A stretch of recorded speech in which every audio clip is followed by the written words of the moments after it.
So today we're going to be taking a look at a scenario where Mexico from Adizzpro's WICSO comes into the modern day world.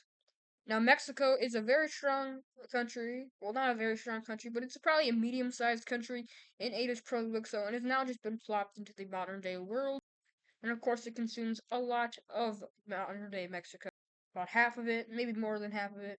Yeah, definitely more than half of it. It also includes some land over here in Texas. And then of course lands over here in Central America. This country is overall pretty strong. And, well, if you guys enjoy the videos, like and subscribe. We're trying to reach 900 before the end of the month, I'm pretty sure. I think it's super possible by the time that this is out. We're probably already at 800, which was our original goal, and we got it by the 10th, which is, that's crazy. And, well, this country has a lot of targets. Of course, they can go after Mexico, they can go after the US for some reason, but it also has a lot of targets over here in Central America. Maybe if they wanted to, they can go after South America if they wanted to, or the Caribbean. The first country this first country that Mexico will go after is well the remain of Honduras. Now Honduras is nothing here. As you can see, they only have like 3 pieces of land, and these 3 pieces of land are very small and like nothing. So I guess they will invade, and of course this happens because of course that's what I want to happen. Also, by the way, an update on the ear infection. I think it's gone. And of course, this is not going to go well for Honduras at all. They're going to get completely invaded. And in the peace treaty, they are, of course, if I can get it right here, they are fully annexed by the Mexicans. And now, well, this country is looking not much different. I don't even think they got any more cities. No, they haven't. But they do have a lot of cities overall. They have just a lot. That means a lot of population, which is good for stuff like that. So this country is going to get their military up, their economy up, and it's not for like major invasions, although they probably will continue that in the future.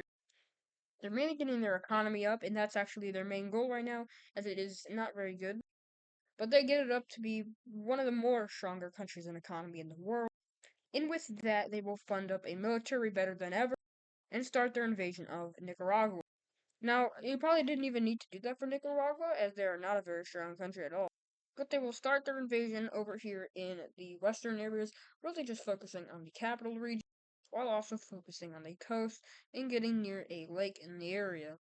From here, they make a diversion. They go into this area, which is actually pretty good for them as they manage to get a lot of land.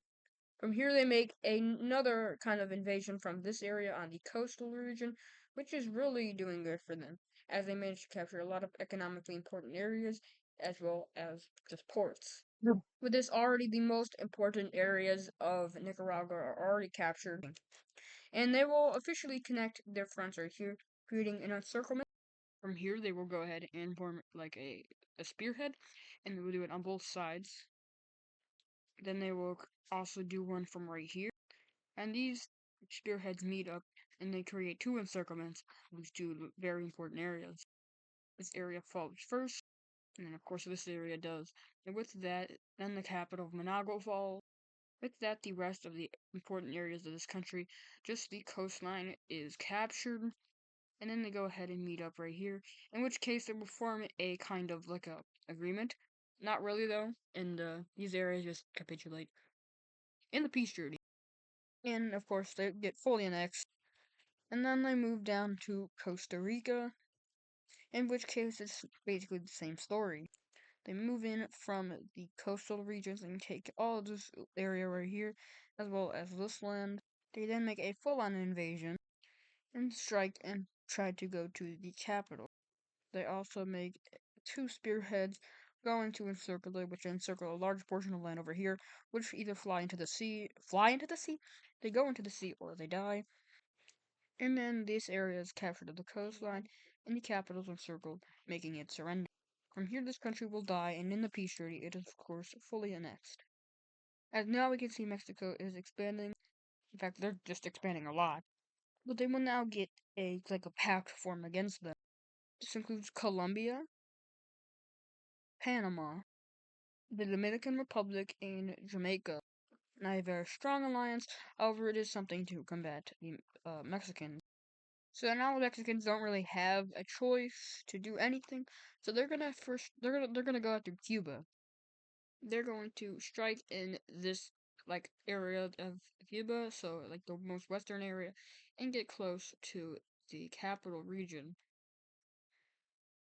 They also strike this island right here. And from here, they make a landing on this area, making it very impossible for Cuba to even like come back from this. And then what we see happening is the Jamaicans and the Dominican Republic people are going to actually make a landing in this part of Cuba. So that kind of bluish alliance with formed by Colombia is going to move into these parts of Cuba, while the Mexicans take this area. And well, it kind of just falls like this, where most of Cuba is taken by the Mexicans. However, a good portion of it is taken by the Dominicans. So in this piece, we can see that Cuba is divided like this, with Jamaica getting this land, and then Mexico getting this. From here, we can see that Mexico is going to invade another country. And that's actually going to be Mexico. What? That's going to be Mexico, which I switched its capital to Tijuana, or I think that's what the city is called. Because, of course, this Mexican country took their, well, they took their capital, but it is important to know that the dark red Mexicans took most of Mexico's major cities.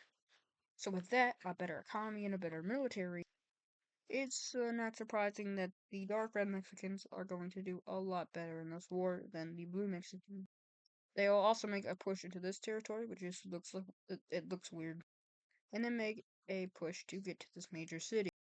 From here, all of this southern area is captured, wherein WICSO the dark gray terrorists lie, or used to lie, I guess. They're not terrorists anymore. From here, they will go ahead and make an encirclement of this land. However, there's really no troops there, so they take it. And this is where the troops finally start to set in. So now we can see that they set in, and a lot more territory is captured. This is also a lot of conscription happening. But then something for the Dark Red Mexicans happens, and that's like it's awesome what happens. And that's America joining in on a war against Mexico. Now Mexico or the Americans are joining, of course, on the Dark Red Mexican side. They're just on their own side, just wanting to take land from Mexico now that well, they're weak. And this goes great as they start their invasion on all sides of the border. From here, they separate Baja California from the rest and easily take Tijuana. From here, a lot of Baja California is captured, and a lot of this Mexican coast is captured, and we can see that there's nothing that can be done, really. The Dark Red Mexicans captured this city and start to invade into this area even more. And when it is all said and done, the Mexicans are dead. And let's go ahead and take a look at this peace treaty. In this peace treaty, we can see that the Dark Red Mexicans take a lot of land. They take all of this coastal land right here, which is a great bonus, as well as this major city, well, Baja California, and then this area of Mexico is taken by the United States. But from here, something bad for the Dark Red Mexicans will happen, and that's, of course, the Colombians and their alliance joining against the Dark Red Mexicans in an actual war. So we see them start invading from Panama and even heading up into Nicaragua very fast. They also start invading through Cuba. Mexico was not expecting, and it's not good, as pretty much all of Nicaragua is captured, and they're now starting to head over into El Salvador and the rest, and well, a good portion of Honduras. They even make an encirclement, but no troops really land here, so it is like done for no reason. And more areas of Cuba are taken. But from here, Mexico is finally on the scene. They finally get all the troops, and they even conscript a lot more troops to fight against this. And well, let's just say it does not go well for the blue team. Nicaragua is like all their coast is captured, and pretty much all of Costa Rica's is. And then an encirclement of a bunch of troops happen, which well, they fully get wiped out. And with that, a lot of Panama and Colombia's armies are taken. And with that, it starts to not be good as invasion ensues, and a lot of land is taken. From here, this area is going to go ahead. Colombia is going to go ahead and get their way out of this war. And then when the Mexicans arrive here, pretty much the same thing happens, and the Jamaicans and Dominican Republic people leave. Let's take a look at this peace treaty. From the peace treaty, we can see that all of Cuba is taken by Dark Red Mexico, and all of Panama and Colombia, well, a good portion of Colombia's coastline is also taken, taking an actual major city. And well, that's going to do it for today's video. If you guys enjoy, make sure to leave a like on the video, subscribe to the channel, 900 before the end of the month, and hope you guys enjoyed once again, and goodbye.